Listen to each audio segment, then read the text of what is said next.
The data chip arrived before the ship did. It came through the standard Council relay, flagged as a priority diplomatic transmission, and dropped into Earth's orbital station inbox at 3:40 station time.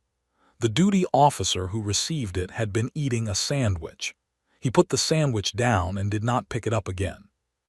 By the time the Council diplomatic vessel entered the system 2 days later, every senior person in Earth's government had already read what was on that chip. They had read it, discussed it behind closed doors, and gone very quiet in the way that people go quiet when they have already made a decision and are simply waiting for the right moment. The vessel itself was enormous. It was shaped like something between a crescent and a jaw, its surface covered in overlapping plates the color of old bone. Green running lights traced its edges in long, slow pulses. It moved with the kind of deliberate slowness that was meant to be impressive, meant to remind smaller species that some ships did not need to hurry because nothing in the system could stop them anyway. 2 human patrol ships shadowed it from a distance. Neither hailed it. Neither moved to intercept. They simply kept pace, logged every sensor reading, and forwarded everything back to the station in real time. The lead diplomat's name was Vorath. He came from a species called the Yekthari, who had been in space for 9,000 years and had spent most of that time making sure everyone else knew it. Vorath was tall, almost 3 meters, with a layered crest of dark feathers along the top of his skull that rose and fell with his mood. His robes were black with deep red at the edges. He wore no weapons because he believed he did not need any.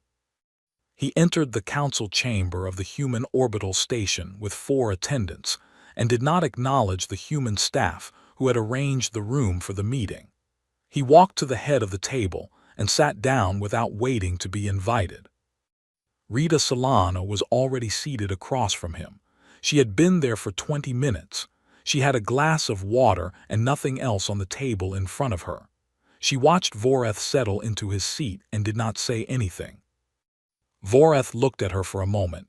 He had reviewed her file, career diplomat, 15 years of service, no military background.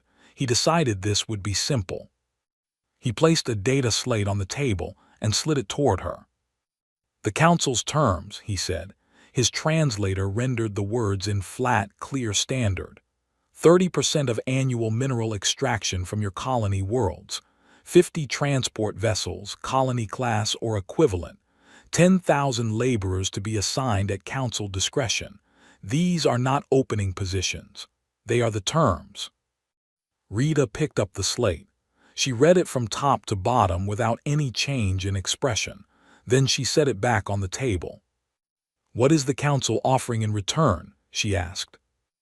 Vorath's crest rose slightly.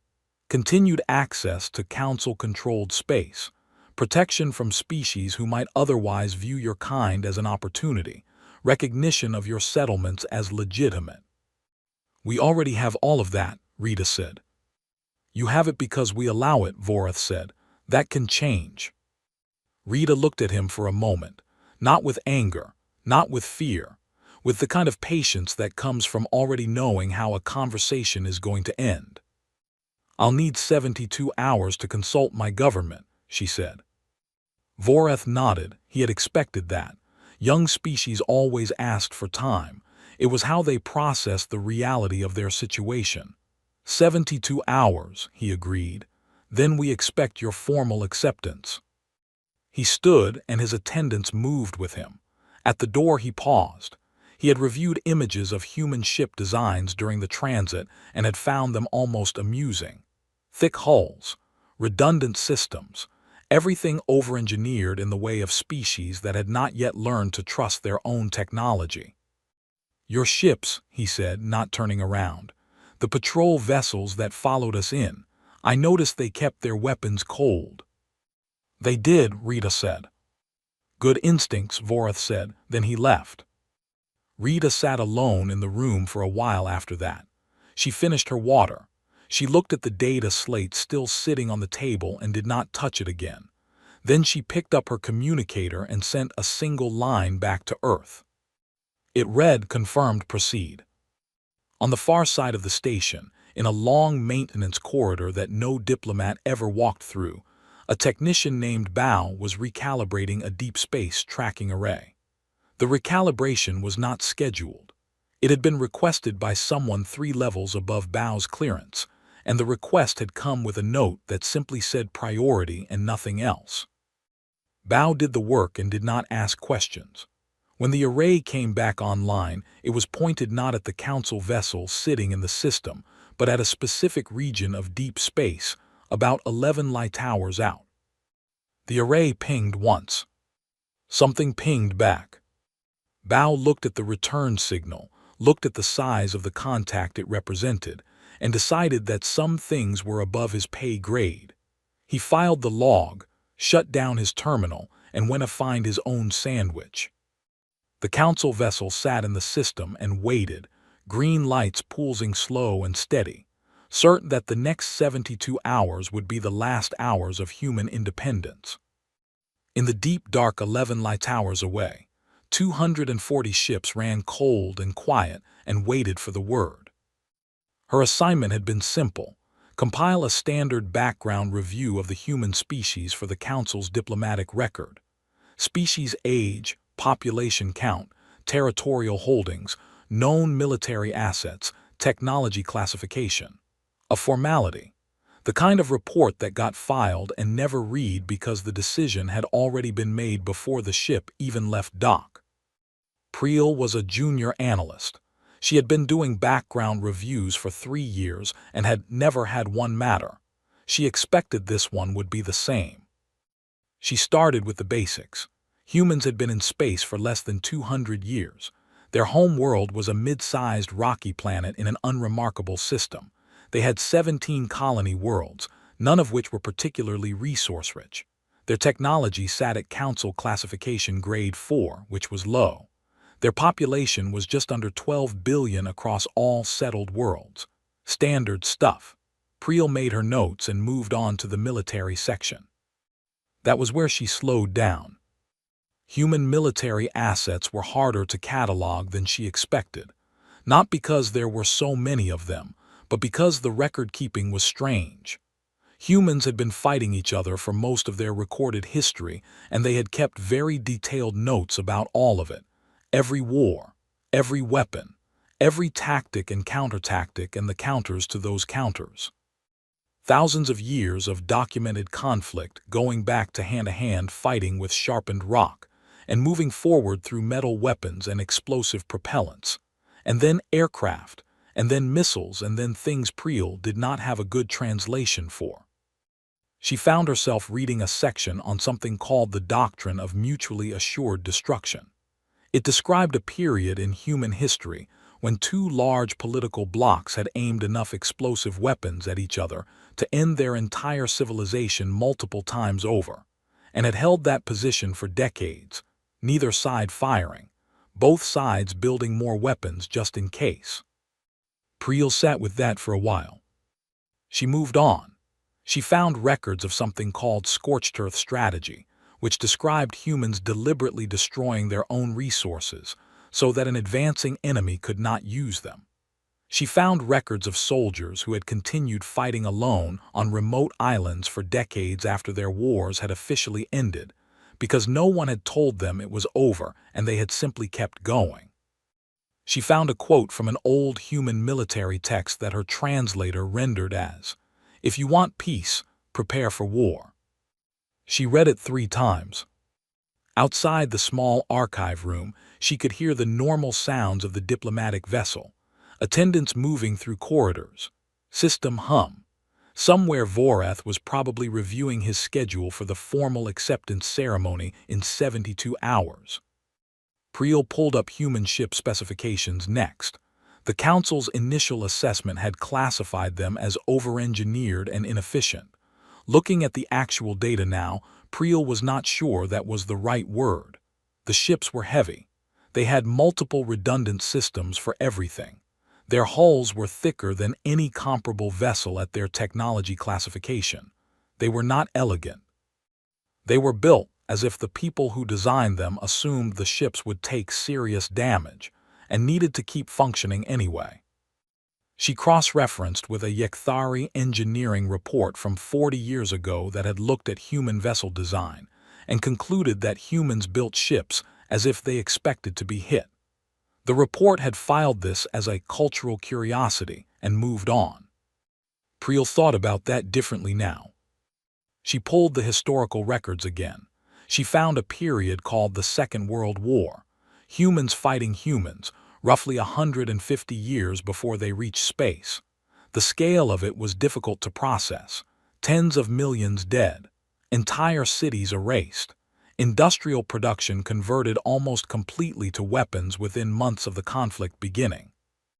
And then, when it ended, the same species had rebuilt everything within a generation, expanded economically, and gone to their moon within 25 years of the war's conclusion. The same species. The same one currently being handed a tribute demand by Vorath. Priel looked at the clock. 40 hours of the 72 had passed. She opened a new file and began writing a report, not the standard background review, a different one. She wrote about the war records. She wrote about the doctrine of accumulated military knowledge. She wrote about the ships built to absorb damage. She wrote, "This species has spent most of its history in conflict and has become extraordinarily good at it. Recommend the Council reconsider the nature of this diplomatic engagement before the deadline passes." She flagged it urgent and sent it up the chain. Then she sat back in her chair and looked at the archive screens around her, still full of human history. There was a photograph in one of the records, an old black and white image of a human soldier, very young, sitting in rubble with a weapon across his lap. His face was not angry. It was just tired and patient, like someone who had been doing a hard job for a long time and expected to keep doing it. Priel had been working with the Council long enough to know that her report would probably be filed without being read. She saved a personal copy anyway. 3 decks above her, Vorath was reviewing seating arrangements for the acceptance ceremony and asking his attendant whether human diplomats typically bowed or inclined their heads when delivering formal submissions. 11 light towers away, in the dark, the fleet had not moved. But it had received a signal. And it had confirmed receipt with a single pulse that no one on the Council vessel was scanning for, because no one on the Council vessel believed there was anything out there to scan for. The thing about Rita Solana was that she never rehearsed. Other diplomats she knew kept notes. Some practiced in front of mirrors. One man she had worked with in her early career used to record himself speaking and listen to the playback for hours. Rita did not do any of that. She thought it made people perform rather than think, and performance was the first thing to collapse under real pressure. So when she walked back into the Council chamber at hour 71, she carried nothing. No tablet, no documents, no aides, just herself in the same gray uniform she had worn to the first meeting, which she had chosen deliberately because she wanted Vorath to think she had not prepared at all. The chamber was arranged differently this time. Vorath had brought more of his people. 6 Yekthari attendants stood along the walls. 2 of them were holding something that looked ceremonial but which Priel, sitting in a small chair near the back wall where she had not been before, recognized as a recording system. They were here to document the submission. Vorath was already seated. His crest was relaxed. He looked the way people look when they believe they already know the outcome of something. Rita sat down across from him. "The Council trusts Earth has had sufficient time," Vorath said. "We have," Rita said. She reached into her jacket pocket and placed a small data chip on the table. It was old-style, physical, the kind that required a reader to access. She slid it across the stone surface toward him and then folded her hands in her lap. Vorath looked at the chip. He had expected a verbal submission, perhaps a formal document on a data slate. The chip was unusual. He picked it up and inserted it into the reader built into the table. The document that appeared on his personal screen was 2 pages long. The first paragraph stated that Earth's government did not recognize the Galactic Council's authority to levy tribute on sovereign human worlds. The second paragraph described the Council's demand as an act of economic aggression under the terms of the Outer Systems Compact that the Council itself had authored 40 years ago. The third paragraph stated that humanity was prepared to negotiate, but only on the basis of mutual respect and mutual benefit, and that any agreement reached must treat both parties as equals. The final paragraph stated that Earth had taken certain precautionary measures in light of the nature of the Council's initial communication, and that those measures would remain in place until a satisfactory agreement was reached or the Council formally withdrew its demand. Voreth read it twice. His crest rose as he read, slowly, the way a flag rises in a building wind. Then he laughed. It was not a cruel laugh. It was genuinely amused. He looked at Rita the way someone looks at a child who has said something unexpectedly bold. "A bluff," he said. "This is a bluff." "Check your long-range sensors," Rita said. One of the attendants near the wall moved to a console. Voreth watched him without concern. He was still almost smiling. The attendant checked the sensors. He checked them again. He turned to look at Voreth and said nothing, because the thing about information that changes everything is that sometimes you cannot find the words fast enough. Every screen in the chamber activated at once. They were all showing the same feed from the long-range array. At the edge of the system, engines cold, weapons dark, sitting in perfect formation as if they had been parked there for years, were 240 human warships. They were not small ships. The destroyers alone were heavier than most Yekthari cruisers. Behind them sat vessels with hulls that absorbed sensor returns in ways that made their full dimensions hard to calculate. At the back of the formation, almost too large to read as single objects, were 4 ships that the sensor system classified simply as unknown class because it had no existing category for them. Nobody in the room spoke for several seconds. Then somebody at the back knocked a chair over standing up, and that broke the silence, and 3 of the 6 attendants started talking at the same time. Voreth did not talk. He sat very still with his crest raised to its full height and stared at the nearest screen. His face had not changed expression exactly, but something behind it had shifted, the way light changes in a room when a cloud moves over the sun. Rita did not look at the screens. She watched Voreth. "They arrived 20 hours ago," she said. "They've been running cold since then. No active sensors, no transmissions, they're just waiting." Voreth turned to look at her. "You came in here with nothing, no notes, no display, you put a chip on the table." "Yes," Rita said. "You already knew they were there." "Yes," Rita said. Voreth was quiet for a moment. The screens kept showing the fleet, still and patient, filling the edge of the system with gray hulls and dark weapon ports. "What are your terms?" he said. The word terms came out differently than it had 2 days ago. 2 days ago it had meant something he was giving. Now it was something he was asking about. Rita looked at him steadily. "The Council formally withdraws the tribute demand. We draft a mutual trade agreement together, equal footing, both parties contributing to the terms. Earth takes a seat on the Outer Advisory Board. The fleet stands down once we have signatures." Voreth said nothing. Or, Rita said, "We sit here longer. The fleet is resupplied for 90 days. In the back of the room, Priel pressed herself against the wall and watched, and quietly thought that she wished she had written that report 3 days earlier, and louder. The Council had not called an emergency session in 11 years. The last one had been about a rogue asteroid the size of a small moon that was drifting toward a populated system. That had been resolved with orbital tugs and a lot of funding arguments. This one was different. This one had started because a junior species had placed a chip on a table and then produced a fleet. All 7 faction leaders were present. This was rare. Normally at least 2 of them sent delegates. Today they had all come themselves, which told Priel, watching from her usual corner, that none of them trusted their delegates to handle what was in the room. The Icthari bloc, which Voreth represented, was loudest. Voreth himself did not speak much, which was unusual. He sat with his crest at medium height, which in Icthari body language meant thinking hard and not yet ready to commit. The other two Icthari faction members more than made up for his silence.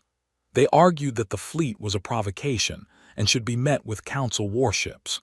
They used words like precedent and capitulation and the integrity of council authority. The Asiri faction leader, a broad, low-gravity species with wide, flat shoulders and 4 eyes arranged in a horizontal line, sat across from them and said nothing for the first 20 minutes. Then she said, "How many ships?" 240 confirmed, someone said. Unknown class vessels at the rear have not been fully resolved on sensors. Unknown class, she said. She did not say anything else for a while. The Durathi representative was a small being named Tail, gray-green skin, narrow face, fingers that moved constantly when he was thinking. The Durathi had been in the council for 300 years and had spent most of that time being politely ignored. Tail listened to the Icthari arguments and then said, "The humans cited the Outer Systems Compact. Article 9, subsection 4, Economic Aggression Clause. They are not wrong." One of the Icthari members said the compact had never been intended to apply to species below grade 6 classification. Tail said that the compact did not specify classification thresholds and that he had read it recently, specifically in the last 2 days, and was reasonably sure of this. The argument that followed lasted 40 minutes and settled nothing. Priel used the time to look at the fleet feed that was still running on a secondary screen near her station. The ships had not moved. They had been sitting at the edge of the system for nearly 30 hours now, and in that time they had made no transmissions, activated no sensors, and done nothing that could be formally classified as a hostile act. They were simply there, waiting. The patience of it was, to Priel's mind, the most frightening part. She thought about the soldier in the old photograph, sitting in the rubble, patient. A message arrived on her personal communicator. It was from an address she did not recognize. She almost closed it and then opened it instead. It read, "Your report was received. It was read by 3 people. You were right, keep watching. T." She looked up at Tail across the room. He was arguing a point about diplomatic protocol and not looking at her. His fingers were moving. Priel closed the message and filed it somewhere private. The session broke into smaller arguments. The Icthari bloc moved to one side of the room. The Asiri faction leader stood alone at the window that looked out into space, though the ship's position meant she could not see the human fleet from here. 2 of the smaller faction representatives began discussing something quietly, looking at a data tablet together. The 7th faction, the Havari, sat at the table and said almost nothing, which was their habit.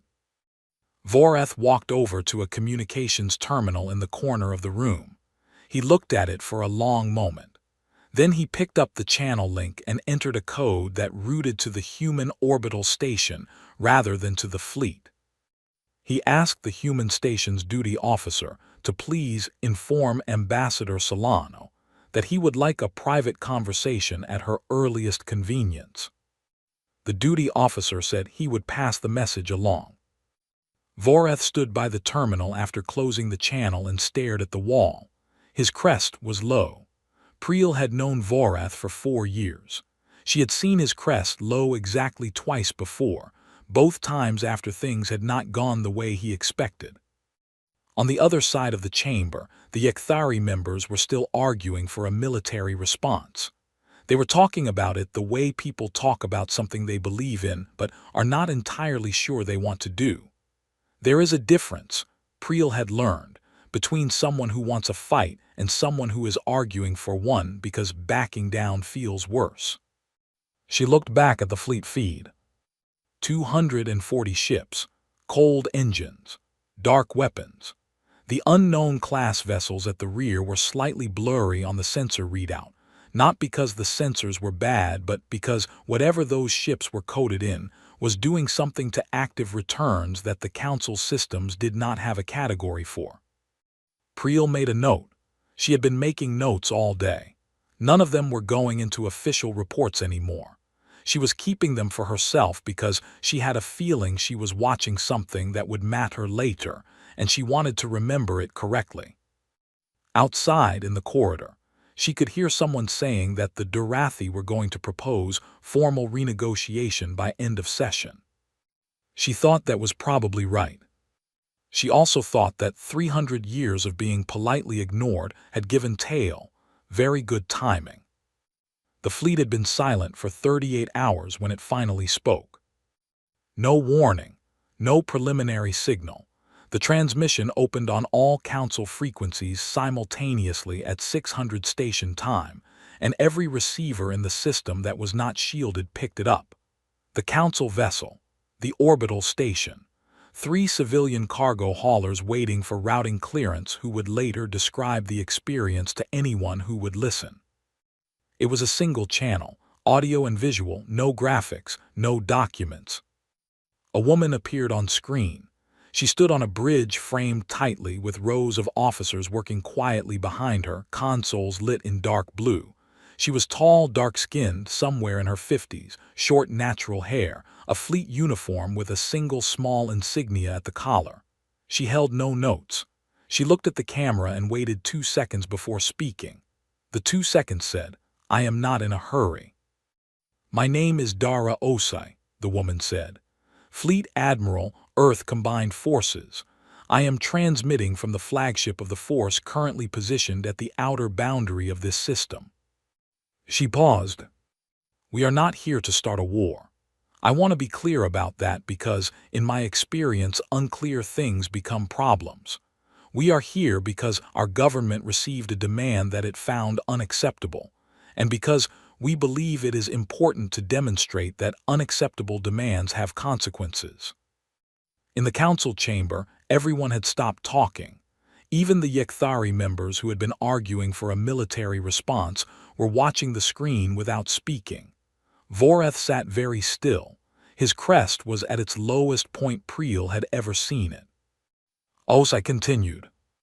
"The demand asked for mineral resources, labor, and vessels. In exchange, it offered recognition of rights we already hold and protection from threats the Council has not specified. This is not a trade. It is a toll, and humanity does not pay tolls." Someone near Priel shifted their weight. She heard the soft sound of a chair being gripped. "We will remain at our current position," Osai said. "Our weapons will stay cold. Our engines will stay cold. We will not move toward this system, and we will not broadcast again unless the situation changes. What we are asking for is simple. The tribute demand is withdrawn formally in writing through official council channels.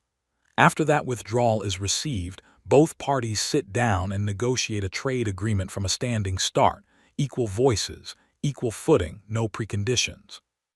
We send our trade team within 7 days of the withdrawal. The fleet stands down once signatures are on the table." Another pause, shorter this time. "If the Council chooses to respond with force, we will respond in kind. I am not going to describe what that looks like, because I think the people in that room are intelligent enough to have already done that calculation. I would prefer they spend their time on the other option." She looked at the camera for one more moment. "Osai out." The transmission closed. The chamber was quiet for several seconds.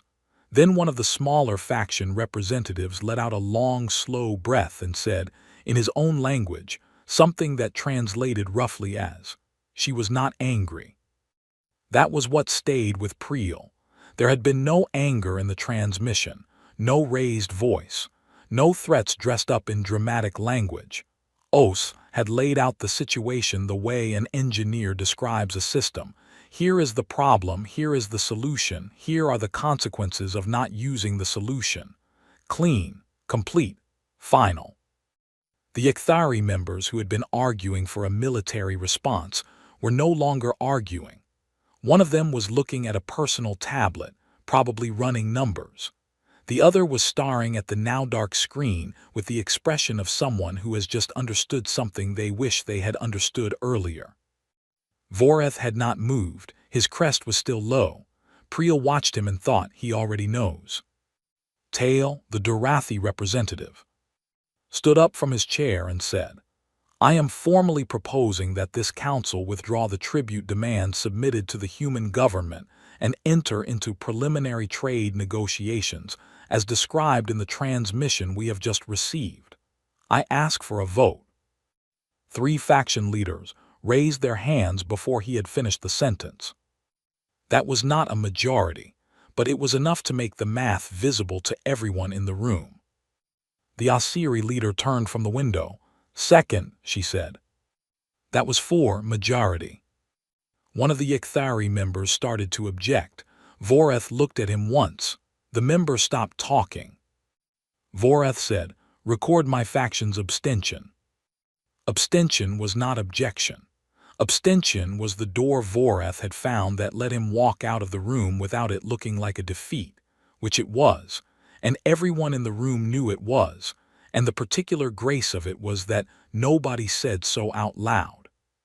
Priel drafted the withdrawal document herself because the usual clerk had gone to get water and nobody else moved fast enough. Her fingers were steady. She had been waiting for this since the moment she first read about the soldiers who kept fighting, because nobody told them it was over. She sent the completed document to the human orbital station via official council channel with a priority flag. Then she looked at her communicator and sent a message to the address that had written to her before. It said only, "Done." 11 light towers away, in the dark, the fleet received the official transmission. 4 of the largest ships powered their engines for the first time in 38 hours. The light from their drives spread warm amber through the cold black of space, visible at great distance, which was not necessary for propulsion, but which someone had decided to do anyway. Priel thought that was a nice touch. The signing took place on neutral ground. This was Rita's idea, not the council chamber, not the human orbital station. A conference room on a civilian transit hub that sat roughly between the two, owned by a small shipping company and rented for the occasion. The ceiling was low. The chairs were mismatched. A cooling unit in the corner made a faint rattling sound. Nobody had cleaned the viewport glass recently. Voreth had objected to the location in the preliminary communications.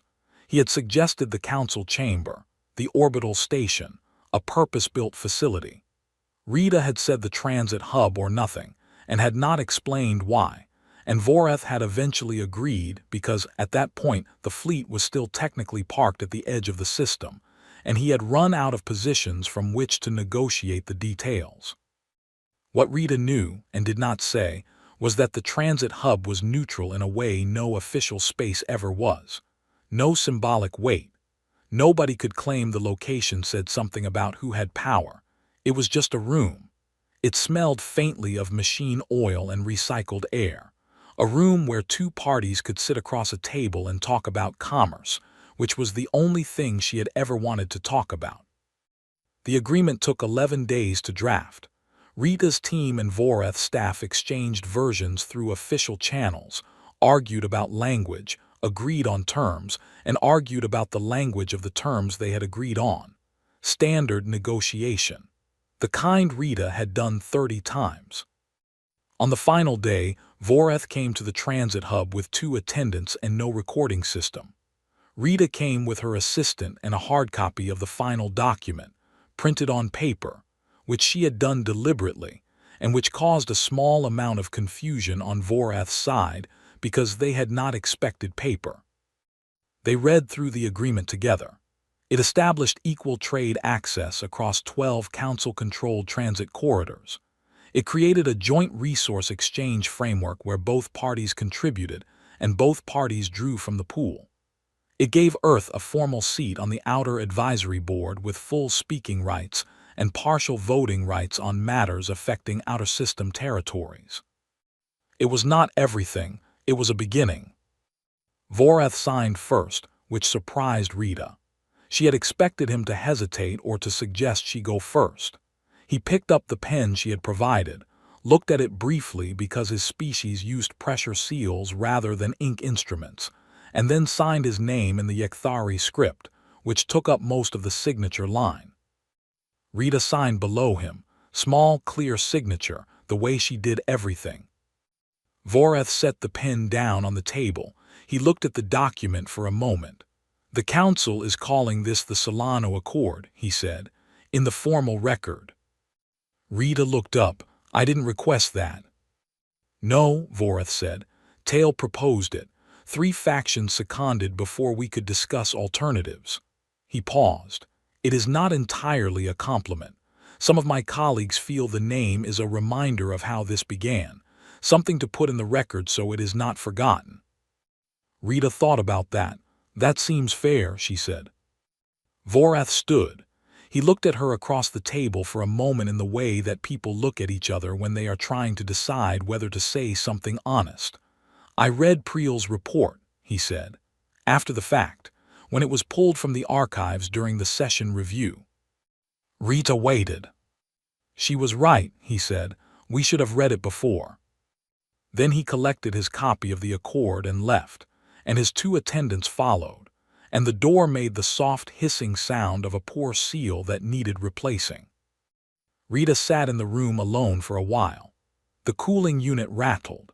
Outside the viewport, the transit hub's traffic moved past in slow loops, freighters and passenger ships and small utility vessels going about the business of living in space. Her assistant asked if she wanted to call the Council back home. "In a bit," Rita said. She was thinking about the fleet. It had already turned. The withdrawal had started before the ink was dry, which she had arranged because she wanted the Council to see it happening in real time, not as a gesture but as information. "This is what it looks like when we stand down. This is what standing down looks like." She had received a message from Dara Osai 3 days ago. Short. It said, "Good work. Let me know when the ships stand down and I'll buy you a coffee when you're back planetside." Rita had written back soon. She thought soon was probably accurate now. Elsewhere in the weeks that followed, the Solano Accord was discussed in places the Council had not expected. The Durathi published a full analysis. Several smaller species on the edge of Council space requested copies. One species, whose name translated roughly as the Vel, sent a single message to Earth's diplomatic office with no text at all. Just an attachment, a copy of Article 9, Subsection 4 from the Outer Systems Compact, with a small annotation that translated as, "We know this now." Rita filed that one carefully. Priel was promoted 6 weeks later, Senior Analyst, Outer Systems Division.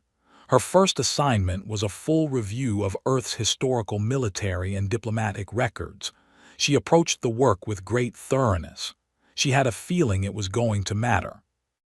And on a warm afternoon on a planet 11 light hours from where it had all started, Dara Osai and Rita Solano sat across a table in a small cafe near the government district, and they drank coffee, and the ships were home, and neither of them said much for a while, because some things do not need to be said to be understood.